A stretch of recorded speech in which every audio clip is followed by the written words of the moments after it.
Hello guys, bibisita po tayo dito sa phase 4 na balita sa atin is mayroon ng ginawa housing project ng C3R para sa phase 4. So here tayo guys, tingnan natin ito.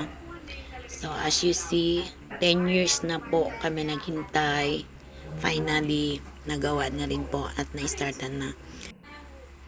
So yan naman ang dating gawa noon 2015. So ito yung mga dating naunang ginawa, as in substandard talaga siya, madali din siya magiba.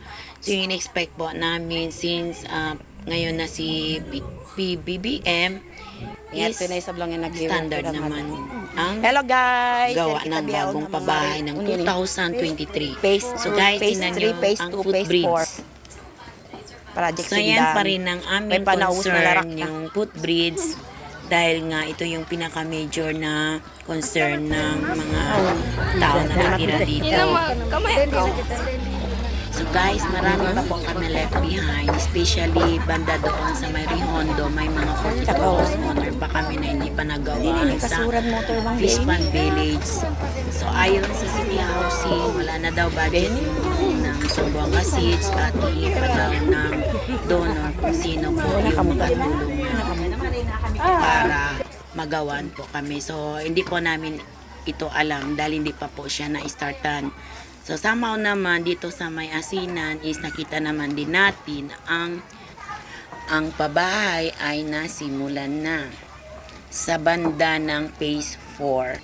So guys, sina-update lang po namin kayo at sa mga humanitarian na dating tumulong sa amin sa panahon ng emergency sa evacuation center noong Zamboanga City 2013.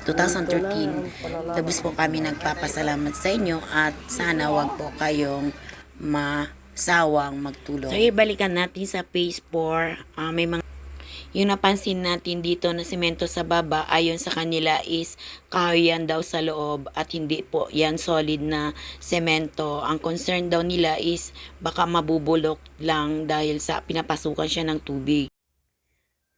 So yan po ang panawagan natin sa NHA, City Housing, sa LIAC, Interagency na matutukan po itong aming concern dahil nga din is gusto din namin yung peace and progress, especially dito sa mga indigenous people. So salamat and thank you for watching. See you.